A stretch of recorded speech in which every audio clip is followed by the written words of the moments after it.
भोपाल में धूमधाम से गणपति बप्पा को दी गई विदाई। सीएम शिवराज सिंह चौहान ने भी विसर्जित किए। सीएम हाउस में स्थापित भगवान गणेश, साथ में पत्नी साधना सिंह भी रही मौजूद। इंदौर में शुरू आनंद चतुर्दशी का झांकी चल समारोह। रात भर शहर में घूमेगी 25 से ज्यादा झांकियां। समारोह में लाखों लोग होंगे शामिल।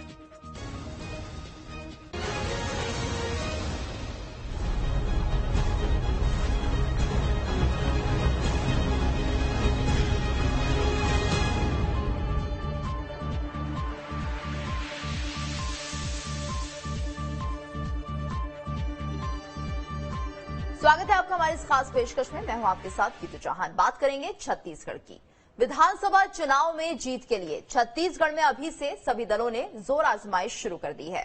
बीजेपी और कांग्रेस दोनों ही पार्टियां किसी न किसी तरह से जनता तक पहुंचने की कोशिश कर रही हैं। जहां सीएम भूपेश कई कार्यक्रमों के जरिए लोगों से जुड़ रहे हैं, तो वहीं संघ और बीजेपी के केंद्रीय नेतृत्व ने छत्तीसगढ़ बीजेपी का मोर्चा संभाल लिया है। बीजेपी के राष्ट्रीय अध्यक्ष जेपी नड्डा 4 दिन से छत्तीसगढ़ दौरे पर हैं।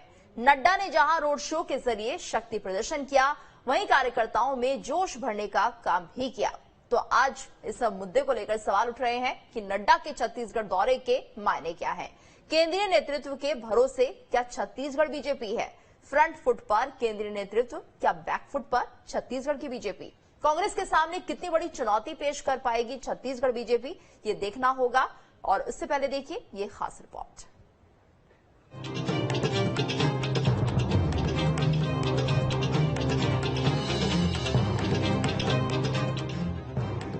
2023 में छत्तीसगढ़ विधानसभा चुनाव होने हैं। इससे पहले दोनों ही पार्टियां बीजेपी और कांग्रेस जीत के लिए पूरी ताकत झोंक चुकी हैं। एक तरफ जहां सीएम भूपेश बघेल अलग अलग कार्यक्रमों के जरिए जनता तक पहुंच रहे हैं, तो वहीं छत्तीसगढ़ बीजेपी केंद्रीय नेतृत्व के भरोसे है। कुल मिलाकर सूबे में संघ और बीजेपी के केंद्रीय नेतृत्व ने 2023 का मोर्चा संभाल रखा है। संघ प्रमुख मोहन भागवत पहले से ही रायपुर में है और अब बीजेपी राष्ट्रीय अध्यक्ष जेपी नड्डा भी रायपुर पहुंच चुके हैं। नड्डा ने जहां रायपुर में रोड शो किया, वहीं कार्यकर्ताओं में जोश भरने का काम भी किया। आपको बता दें कि जेपी नड्डा 4 दिवसीय दौरे पर छत्तीसगढ़ पहुंचे हैं। कार्यभार संभालने के बाद नड्डा का ये पहला छत्तीसगढ़ दौरा है। 2023 को लेकर नड्डा का दौरा महत्वपूर्ण माना जा रहा है। शनिवार से संघ की समन्वय बैठक में भी नड्डा शामिल होंगे। 10 से 12 सितंबर तक संघ की समन्वय बैठक चलेगी। संघ से जुड़े पदाधिकारी पहले ही रायपुर पहुंच चुके हैं। मैं आपसे एक निवेदन करने आया हूँ कि आपने ऐसे राजनीतिक दल को और ऐसे राजनीतिक नेताओं को और ऐसी राजनीतिक सोच और मानसिकता को, इनको ही आपने ठप करना है, इनको ही आपने घर बैठाना है। और जिस मन तन से हम भारतीय जनता पार्टी वाले छत्तीसगढ़ की सेवा कर रहे थे, वही सेवा आगे लेकर के हम चलेंगे, आगे बढ़ेंगे और आप सबके आशीर्वाद से उसको सपने को साकार करेंगे। वहीं सीएम भूपेश बघेल ने बीजेपी नेताओं और आरएसएस प्रमुख के दौरे को लेकर तंज कसा है। सीएम बघेल ने कहा है कि बीजेपी और आरएसएस के लोग छत्तीसगढ़ मॉडल को सीखने छत्तीसगढ़ आ रहे हैं। लगातार छत्तीसगढ़ आ रहे हैं केंद्र से भाजपा के नेता मंत्री। क्या लग रहा है उनको? समझ नहीं आ रहा है कि छत्तीसगढ़ में वो सीखने आ रहे हैं। देखिए, मैं हंसी मजाक नहीं कर रहा हूँ। कोरोना काल में भी जब हम लोगों ने गाइडलाइन जारी किया, वो गाइडलाइन दूसरे दिन केंद्र सरकार का जारी हुआ। फिर आप देखेंगे गोधन न्याय योजना लागू किए, तो भारत सरकार ने कहा कि गोबर खरीदी की व्यवस्था की जाएगी और भारतीय जनता पार्टी शासित राज्य भी गोबर खरीदने के लिए तैयारी कर रहा है। कुल मिलाकर ये कहा जा सकता है कि छत्तीसगढ़ में बीजेपी ने जीत के लिए पूरी ताकत झोंक दी है। लगातार संगठन में बदलाव किए जा रहे हैं, तो वहीं ताबड़तोड़ केंद्रीय मंत्रियों के दौरे हो रहे हैं। देखना होगा विधानसभा चुनाव में छत्तीसगढ़ बीजेपी को इसका कितना फायदा मिलता है। T news state. और इस वक्त हमारे साथ खास मेहमान जुड़ चुके हैं। बाबूलाल शर्मा, वरिष्ठ पत्रकार, के.एस. चौहान, बीजेपी नेता, विकास तिवारी, कांग्रेस प्रवक्ता। आप तीनों का स्वागत है। और जिस तरह से लगातार कहीं ना कहीं बीजेपी के जो बड़े नेतृत्व हैं वो अब छत्तीसगढ़ आ रहे हैं, ऐसे में सवाल ये उठता है बाबूलाल जी, क्या नड्डा का छत्तीसगढ़ दौरा मायने रखता है आगामी चुनावों के लिए, या फिर क्या कुछ इसके मायने निकाले जाए? देखिए, किसी भी राष्ट्रीय अध्यक्ष के दौरे का मायने तो होता है, इसमें कोई दो राय नहीं। कुछ ऐसा होता है कि कार्यकर्ता जो शांत बैठे हुए हैं वो चार्ज होंगे, ऐसा माना जाता है। और जो राष्ट्रीय अध्यक्ष लाइन देते हैं वो सीधे सीधे कार्यकर्ता को समझ में आती है, ये मान रहे हैं हम। हर पार्टी का आदमी इस बात मानता है। जब राहुल गांधी आते हैं तो कांग्रेस के लोग भी इसी रूप में देखते हैं कि वो एक जान फूंक कर जाएंगे, एक लाइन बनाकर जाएंगे, उस लाइन पर हमको चलना है। और वो होता आया है। जैसे उन्होंने पिछली बार चुनाव के पहले आए थे और कर्जा माफी का जो घोषणा की थी वो एक स्लोगन बन गया हमारे छत्तीसगढ़ के लिए, और आगे जाकर उसमें सफलता भी मिली। उसी तरह नड्डा जी आए हैं, अपनी बात कह रहे हैं। मैं इसमें डिफरेंस जो देख रहा हूं वो मैं आपको बताता हूं। मुख्यमंत्री जो हैं भूपेश बघेल, वो भेंट मुलाकात करने जाते हैं, उसमें सीधा संपर्क जनता से होता है। और रोड शो जो होता है उसमें जनता आपके दर्शन करती है। ये अंतर देखिए आप भेंट मुलाकात करते हैं, आमने सामने होते हैं, उसके दर्द को पूछते हैं, उसको समझना चाहते हैं, वो समझाता है। आप समझे ना समझे वो अलग बात है, लेकिन वो समझा सकता है, आप समझ सकते हैं। लेकिन अगर आप जीप के ऊपर खड़े होकर रोड शो कर रहे हैं, उसका उतना इम्पैक्ट नहीं पड़ता, क्योंकि उसमें दर्शन आप देते हैं, दर्शन जनता नहीं देती, दर्शन करती है। ये फर्क जो है, एक बात होती है, आपको दुख दर्द समझने का मौका रोड शो में नहीं होता, कार्यकर्ताओं को जगाने का मौका होता है। देखिए, रमन भी जाते थे साल में एक बार परीक्षा देने के लिए, जनता के बीच जाते थे वो, मैं इस बात को स्वीकार करता हूँ। रमन सिंह जाते थे, उनको समझ में आता था क्या हकीकत है मेरे काम की, मेरी योजना की, और उस अनुसार वो आगे जाकर के कोशिश करते थे। वो अलग बात है कि जो सिस्टम है वो सिस्टम उनको साथ नहीं देता था और उसमें वो धोखा खा जाते थे, वो एक अलग मुद्दा है। प्रक्रिया क्या होती थी उस दौरे की, वो एक अलग मुद्दा है। तो ये मूल बात यही कहना चाहते हैं, भेंट मुलाकात से लोगों को मिलने का मौका मिलता है और रोड शो में जो है आप दर्शन देते हैं, यही फर्क है। चलिए के.एस. चौहान जी, तो क्या ये सवाल अब उठता है, क्योंकि लगातार कांग्रेस भी ये सवाल कर रही है कि केंद्रीय नेतृत्व जो है वो छत्तीसगढ़ पहुंचता है और यहाँ पे कार्यकर्ताओं में जोश बढ़ता है, क्या यहाँ के स्थानीय नेताओं में इतना दम नहीं है, इतनी कुव्वत नहीं है कि यहाँ पर वो अपने तरीके से अपनी पार्टी को बना सके या फिर एक जो मार्गदर्शन है वो कर सके? देखिए गीतू जी, कि भाजपा की जो रीति नीति है वो एक अनुशासनात्मक रीति नीति, वो केंद्रीय नेतृत्व के हों, ये सबसे पहली बात तो ये समझना पड़ेगा कि ये भाजपा के पूरे हैं, ये कोई केंद्र के या राज्य के या कोई बूथ के नहीं। लेकिन कांग्रेस तो ये कहती है कि इनके पास अपने कोई नेता नहीं है प्रदेश के, इसलिए केंद्र के जो नेता हैं, जो चर्चित नाम है, वो आते हैं छत्तीसगढ़। वो तो बोलेंगे, क्योंकि इनके पास खुद के पास कोई ऐसा कोई नाम नहीं है। अभी इनको ये किसको लाएंगे? कोई सोनिया गांधी को लाएंगे, कोई राहुल गांधी जी को लाएंगे, इनके पास ऐसे कोई नाम नहीं है। केंद्रीय नेतृत्व या कोई भी हो, सबसे मेन बात यह है कि संगठन के प्रमुख हैं ये, और आज राष्ट्रीय अध्यक्ष का बूथ लेवल के अध्यक्ष को सम्मान किया गया। राष्ट्रीय अध्यक्ष ने बूथ लेवल के अध्यक्ष को 30 जिलों के जो संगठन जो जिले हैं हमारे, तो उनके 30 जिलों के 30 बूथ लेवल के अध्यक्ष को सम्मानित किया गया उनके हाथों से।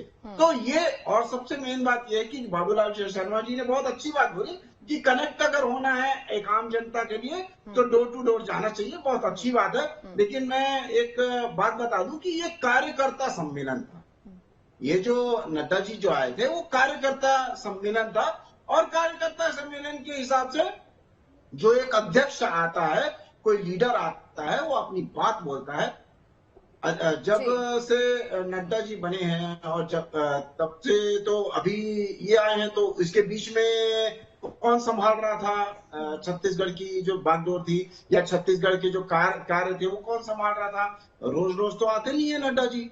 अब ये बोलना कि प्रदेश में कोई चेहरा नहीं है, प्रदेश में कोई वो नहीं है, अरे आप मेरे को ये बताइए कि ये क्वेश्चन किसका है? ये क्वेश्चन जनता का नहीं है। जनता ये पूछ रही नहीं है कि आपका कौन सा चेहरा है, आपके कौन से लीडर हैं, आपके तो केंद्रीय नेतृत्व से लोग आते हैं। ये इनके विपक्ष के जो है, हमारे जो विपक्ष हैं, उनके ये क्वेश्चन है कि आपके राष्ट्रीय नेतृत्व आते हैं, आपका कोई यहाँ पर कोई लीडर ही नहीं है। लीडर है भाई साहब, और अभी तक जो भी 3 बार हम सत्ता में आए और उसके बाद जब विधानसभा में हमारे को असफलता मिली, उसके सिर्फ 6 महीने के अंदर, सिर्फ और सिर्फ 6 महीने के अंदर हमने 11 सीट में 9 सीटें लोकसभा की जीती हैं। तो हमारे को ये मत बताइए, और सबके सब 11 सीटों के पूरे प्रत्याशी बदलने के बाद, चलिए आपने मायने बता दिए। बिल्कुल विकास जी, आप इत्तेफाक रखते हैं केएस चौहान की बात से, जिस तरह से कह रहे हैं कि कहीं ना कहीं सिर्फ मार्गदर्शन करने के लिए आ रहे हैं, और यहाँ पर भी बड़े चेहरे हैं छत्तीसगढ़ में, क्योंकि हमेशा कांग्रेस यही आरोप लगाती है कि बीजेपी का स्थानीय चेहरा कोई नहीं है। देखिए, सबसे पहले भारतीय जनता पार्टी और आरएसएस के जो कार्यकर्ता है वो हिंदू धर्म सनातन परंपरा को समझे, सीखे कि अपनी माँ की उम्र की महिला के सामने श्रीमती और पीछे जी लगाया जाता है। तो श्रीमती सोनिया गांधी बोले बहुत काफी होगा, ये संस्कार दिखाना भाजपा आरएसएस वालों को नितांत आवश्यक है, ये सीखे। दूसरी बात, जो भारतीय जनता पार्टी और संघ महिला विरोधी है, यह बात आज चरितार्थ हो गया। श्रीमती दुर्गावती पुरंदेश्वरी जी, जो श्राप देने के नाम से जानी जाती थी, आज उनको यहाँ से हटा दिया गया। बहुत बेइज्जती का बात है कि यहाँ पर भारतीय जनता पार्टी के कार्यकर्ता इकट्ठा हुए थे और उसी समय दिल्ली से फैक्स आ गया कि वहां पर जो इनके कुनबे को एक संभालने वाली महिला थी, उस महिला को हटा करके नया प्रभारी बनाया गया। हम उनको शुभकामनाएं देते हैं। दूसरी बात, जो भारतीय जनता पार्टी के नेता कह रहे हैं कि यहाँ पर चेहरा पूछा जा रहा है, जनता पूछ रही है, अरे भैया 3 बार के मुख्यमंत्री, 15 साल के मुख्यमंत्री डॉक्टर रमन सिंह, और यही भारतीय जनता पार्टी के जो छोटे बड़े नेता हुआ करते थे, रमन सिंह का गुणगान गाया करते थे। आज रमन सिंह उनके लिए अछूत हो गए, आज रमन सिंह का नाम लेने वाला कोई नहीं है। इससे बड़ा दुर्भाग्य का बात इस प्रदेश में नहीं हो सकता। तीसरी बात, ये जो रोड शो कर रहे हैं, जनता को जगाने की बात कर रहे हैं, शायद हमारे भाजपा के जो मित्र मध्य प्रदेश में रहते, छत्तीसगढ़ में, उनको उतना ज्यादा जानकारी नहीं है। इनके नेता प्रतिपक्ष ने ही कहा था, धर्मलाल कौशिक ने, कि हम चुनाव हारे हैं कार्यकर्ताओं के कारण। तो कार्यकर्ता जिनके कैसे हो गए? अब जब इनको समझ में आ गया कि फिर हम यहाँ पर हार की बड़ी कगार में पहुंच गए, तो संघ प्रमुख मोहन भागवत आ रहे। मोहन भागवत जी को कहा गया कि आप कौशल्या माता के मंदिर आइए, लेकिन वो नहीं गए। ऐसा थोड़ी होता है संघ के राम कांग्रेस के राम नहीं, कांग्रेस के कौशल्या माता नहीं। तो वस्तु स्थिति यह है यहाँ पर कि भारतीय जनता पार्टी के पास न यहाँ पर चेहरा है, न यहाँ पर मुद्दा है, न संघ के पास यहाँ पर कोई चेहरा न मुद्दा है। अब ये जो रोड शो चल रहा है, ये तो नाटक नौटंकी चलते रहता है। लेकिन जेपी नड्डा जी इसके पहले भी हमारे मित्र कह रहे थे कि विधानसभा हारने के बाद हमने लोकसभा का चुनाव जीता, बिल्कुल जीता। उसके बाद आज तारीख तक अभी आखिरी उपचुनाव हुआ, वहां पर भी भारतीय जनता पार्टी का सुपड़ा साफ हो गया।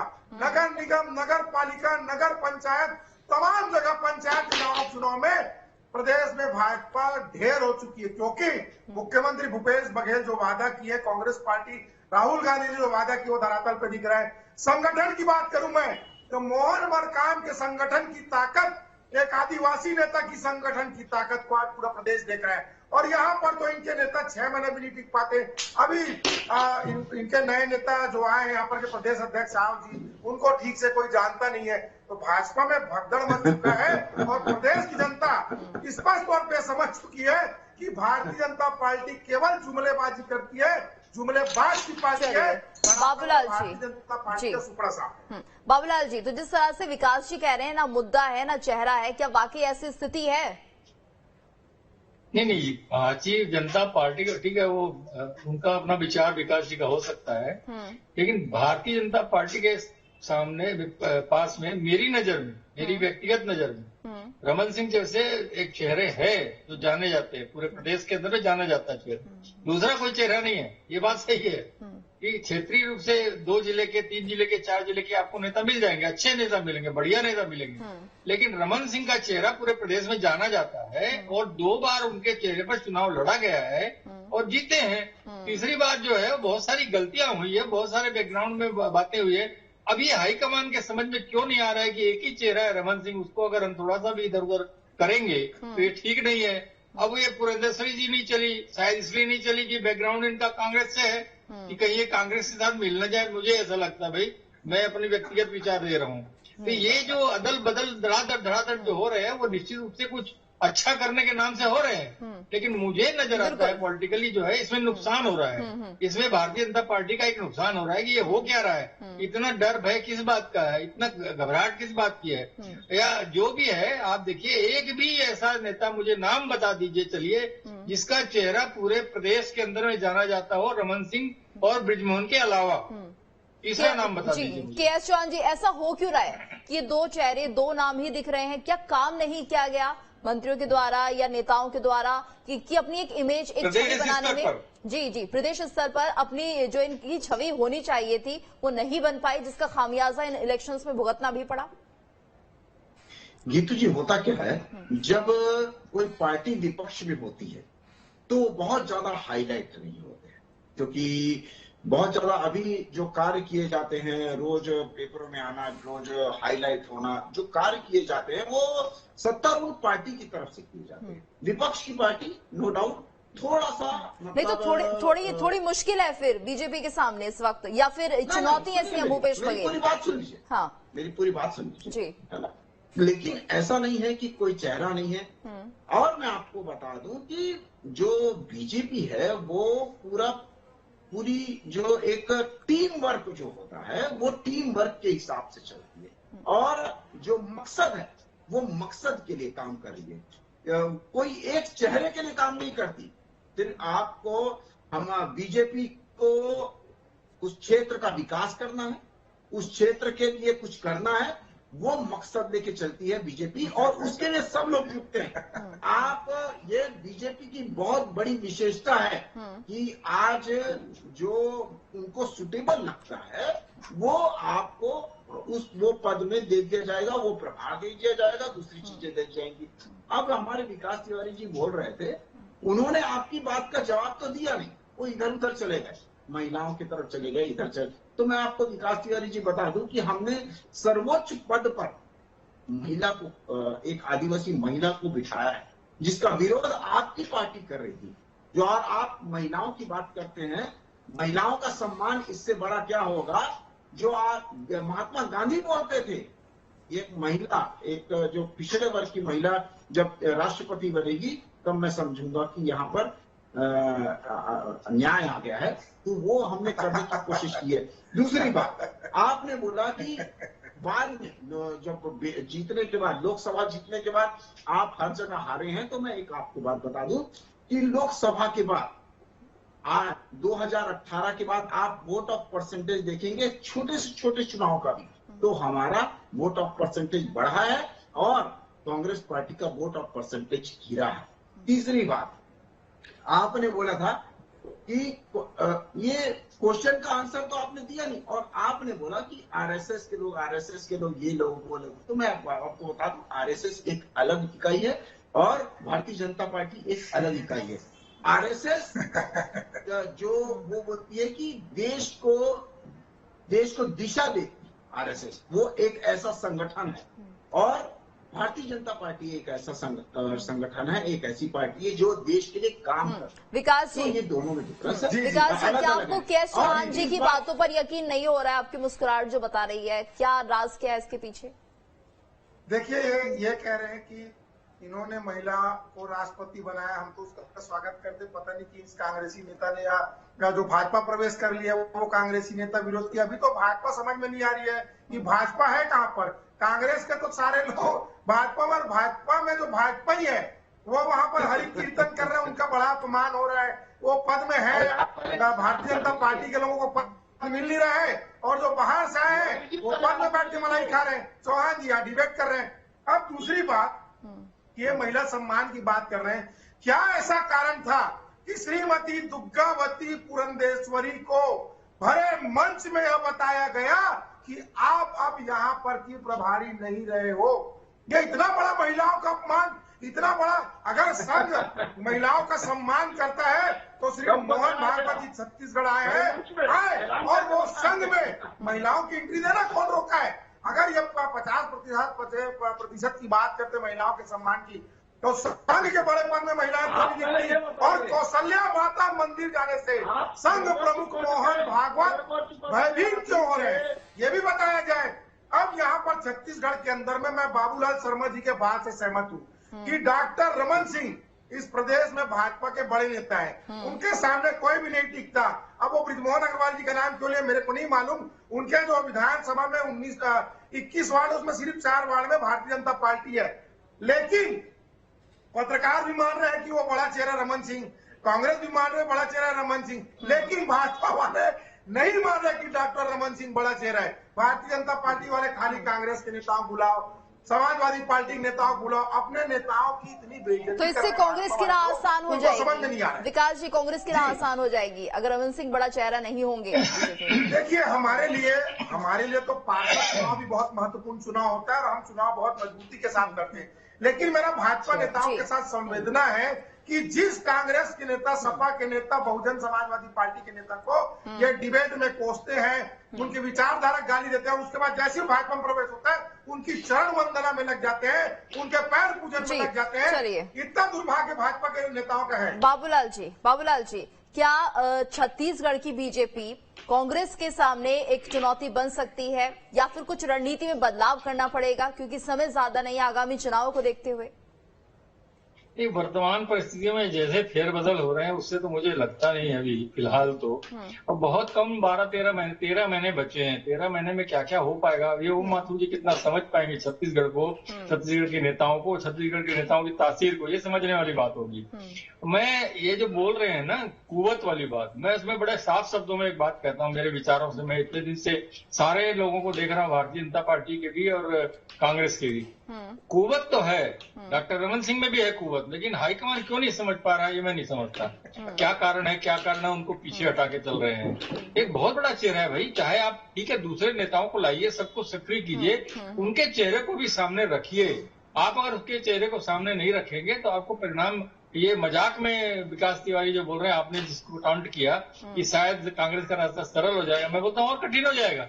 आप लाइए तो उनको महसूस तो दीजिए, उनको चाहने वाले, उनको मानने वाले भारतीय जनता पार्टी में कार्यकर्ता भी बहुत हैं, नाराज भी हैं बहुत से लोग, लेकिन ज्यादा चाहने वाले हैं। आप उनको लाइएगा तो वो सब लोग सक्रिय होंगे। अन्यथा अभी भी चर्चा है कि कार्यकर्ता जो है वो ठीक से काम नहीं कर रहे हैं। इनको जो है वही चुनौती सबसे बड़ी लग रही है कि कार्यकर्ताओं को एकजुट कैसे किया जाए। एकजुट करने के लिए आपको रमन सिंह को सामने लाना पड़ेगा। बृजमोहन भी एक अच्छे संगठन करता है, प्रेम प्रकाश पांडे संगठन करता है, अजय चंद्राकर संगठन करता है, इन लोगों को सक्रिय करना पड़ेगा। सौरभ सिंह नाम है एक हमारे पास में, चंदेल को और अरुण को आपने लगा दिया है काम पे, तो निश्चित रूप से इन लोगों को जो है महत्व देंगे और इन लोगों को सामने रखेंगे, स्थानीय लोगों को सामने रखेंगे, तब जो है हाईकमान सक्रिय होगा और हाईकमान जो है सफल होगा। चलिए विकास जी आप अपनी बात रखना चाह रहे हैं, बताइए।